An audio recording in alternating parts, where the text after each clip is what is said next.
Hello everybody, my name is Sahaya Marks and today we will be learning how to dribble with your hands and to dribble with your feet. So the first action we have is dribbling with your hands. And first you will start with your ready position, and that will look like your knees being bent, your feet shoulder width apart, the ball in front of you, and your opposite foot forward, so your non-dominant forward, or the opposite of where you're dribbling with. So then you would have the ball in front of your body, ready to bounce the ball. And next you would have your arm motion. So you would have one hand contacting the ball, and you would be focusing on using your finger pads, your fingertips, to control the ball. And when you bounce the ball, you would flex your wrist and extend your elbow, and it will look like this. And make sure you use your finger pads.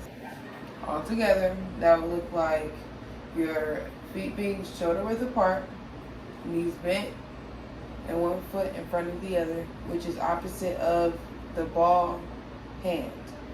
So then you would bounce the ball with your fingertips, and you would, with flexion of the wrist and extension of the elbow, and it would look like this.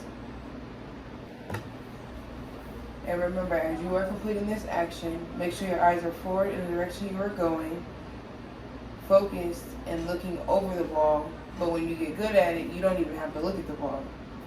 If you want to view this action from the side, it will look like, again, your feet shoulder width apart, knees bent, one foot in front of the other, which would be typically opposite of the ball hand.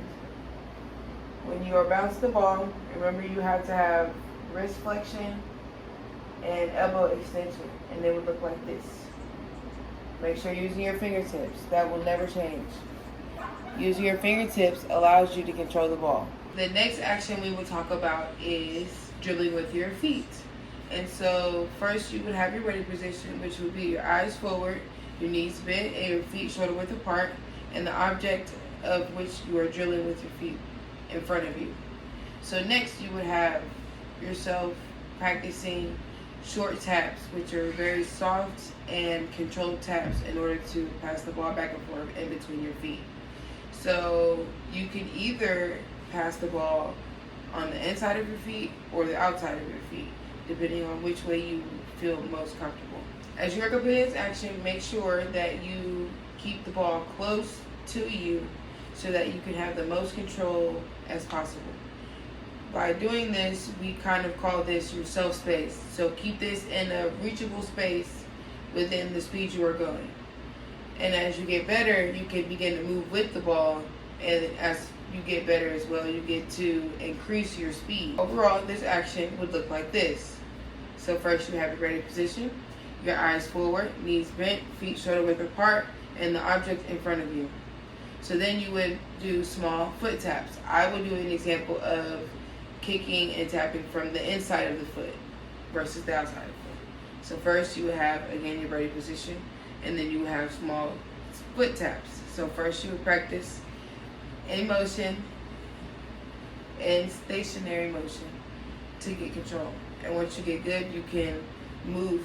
Remember to keep the ball close, and remember to move with the ball. So again, ready position, and you have the small foot taps that are very soft and controlled, again, and then you would move with the ball, and you would kick the ball. If you would like to view this action from the side, it would look like my eyes facing my target, my feet shoulder width apart, my knees bent, and the object in front of me, and I would have, again, small toe taps, which are very small, soft, and controlled. And then once I get good at it, I will be able to move with the ball and move forward at a faster pace. So then it will look like this.